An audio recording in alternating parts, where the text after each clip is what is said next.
Assalamualaikum warahmatullahi wabarakatuh. Perkenalkan, nama saya Kensari Bina Asmara, nomor NIM 2019 102 303 11362. Saya dari kelas Psikologi G. Kali ini saya akan membahas mengenai depressive disorder atau yang biasa disebut dengan gangguan depresi. Apa sih yang dimaksud dengan gangguan depresi itu? Mari kita simak penjelasan dari saya berikut ini. Yang pertama adalah definisi gangguan depresif. Menurut Gerald Davidson tahun 2004, depresi merupakan kondisi emosional yang dapat ditandai dengan kesedihan yang amat sangat, perasaan tidak berarti dan bersalah, menarik diri, tidak dapat tidur, kehilangan selera, minat dalam beraktivitas sehari-hari.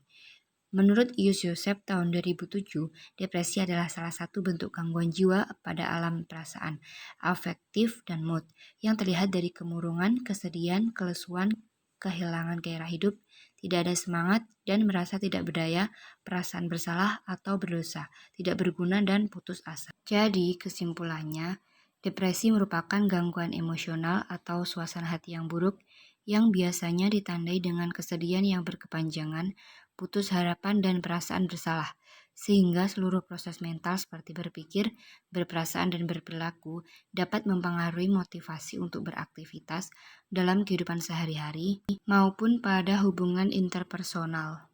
Selanjutnya adalah penyebab depresi. Depresi disebabkan oleh kombinasi beberapa faktor. Jika seseorang di dalam riwayat kesehatannya memiliki keluarga yang mengalami depresi, maka terdapat kecenderungan untuk mengalami depresi juga. Ada 3 faktor penyebab depresi, yaitu yang pertama faktor biologi, faktor psikologis atau kepribadian, dan faktor sosial. Yang pertama, faktor biologi. Beberapa peneliti menemukan bahwa gangguan mood melibatkan patologi dan sistem limbik serta ganglia basalis dan hipotalamus.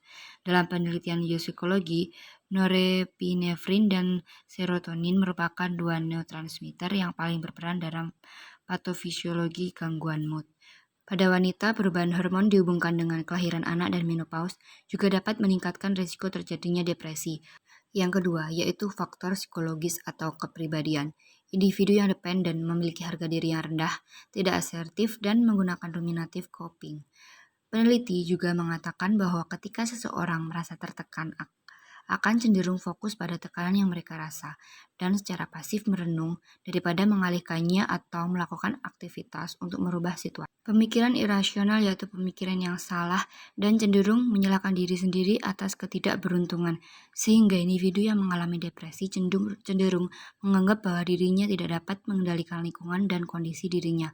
Hal ini dapat menyebabkan pesimisme dan apatis. Selanjutnya adalah faktor sosial. Kejadian tragis seperti kehilangan seseorang atau kehilangan dan kegagalan dalam pekerjaan pasca terjadi bencana, trauma masa lalu, maupun dampak situasi kehidupan sehari-hari lainnya dapat menjadi faktor sosial penyebab gangguan depresi. Selanjutnya adalah kriteria depresi. Kriteria depresi dapat dilihat apabila setidaknya 5 dari gejala ini telah ditemukan dalam jangka waktu 2 minggu yang sama dan merupakan satu perubahan pola fungsi dari sebelumnya. Gejala dan tanda umum depresi adalah sebagai berikut. Yang pertama, gejala fisik, seperti gangguan pola tidur, sulit tidur, ataupun tidur yang berlebihan. Menurunnya tingkat aktivitas, misalnya kehilangan minat, sulit makan atau makan berlebih, gejala penyakit fisik yang tidak hilang seperti sakit kepala, dan masalah pencernaan. Terkadang merasa berat di tangan dan kaki, energi lemah, kelelahan, menjadi lamban, sulit berkonsentrasi, mengingat, dan memutuskan. Kemudian selanjutnya gejala psikis, rasa sedih, cemas, atau hampa yang terus-menerus, rasa putus asa dan pesimis, rasa bersalah, tidak berharga, rasa terbebani dan tidak berdaya atau tidak berguna, tidak tenang dan gampang tersinggung, berpikir ingin mati atau bunuh diri, sensitif, kehilangan rasa percaya diri.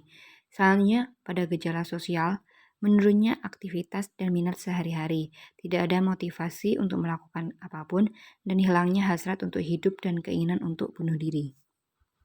Berikutnya jenis depresi. Jenis depresi dibagi menjadi 3 macam. Yang pertama depresi ringan, yaitu pada depresi ringan ini harus ada sekurang-kurangnya 2 dari gejala depresi yang khas.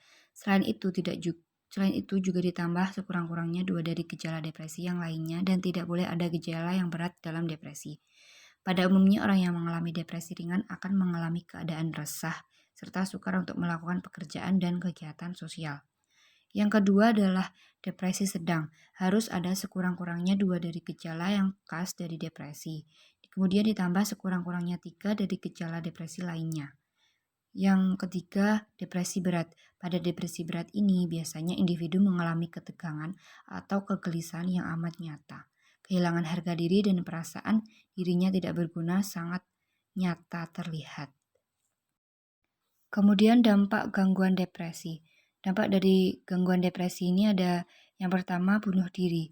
Orang yang menderita depresi memiliki perasaan kesepian, ketidakberdayaan dan putus asa, sehingga mereka mempertimbangkan membunuh dirinya sendiri. Yang kedua adalah gangguan tidur, bisa insomnia ataupun hipersomnia. Gangguan tidur dan depresi biasanya cenderung muncul bersamaan. Setidaknya 80% dari orang menderita depresi mengalami insomnia atau kesulitan tidur dan 15% mengalami depresi dengan tidur yang berlebih. Kesulitan tidur dianggap sebagai gejala gangguan mood. Yang ketiga adalah gangguan interpersonal. Individu yang mengalami depresi cenderung mudah tersinggung, sedih yang berkepanjangan sehingga cenderung menarik diri dan menjauhkan diri dari orang lain. Yang keempat adalah gangguan dalam pekerjaan. Depresi meningkatkan kemungkinan dipecat atau penderita sendiri yang mengundurkan diri dari pekerjaan ataupun sekolah. Orang yang menderita depresi cenderung memiliki motivasi yang menurun untuk melakukan aktivitas maupun minat pekerjaan dalam kehidupan sehari-hari. Selanjutnya gangguan pola makan. Depresi dapat menyebabkan gangguan pola makan atau sebaliknya, gangguan pola makan juga dapat menyebabkan depresi. Pada penderita depresi, terdapat 2 kecenderungan umum mengenai pola makan yang secara nyata dipengaruhi berat badan, yaitu yang pertama tidak selera makan, yang kedua keinginan makan makanan yang manis. Yang terakhir perilaku merusak. Beberapa orang yang mengalami depresi memiliki perilaku yang merusak, seperti agresivitas dan kekerasan, menggunakan obat terlarang dan alkohol, serta berperilaku merokok yang berlebihan. Sekian dari saya, semoga apa yang saya sampaikan tadi dapat memberikan pengetahuan bagi kita semua. Saya akhiri, wassalamualaikum warahmatullahi wabarakatuh.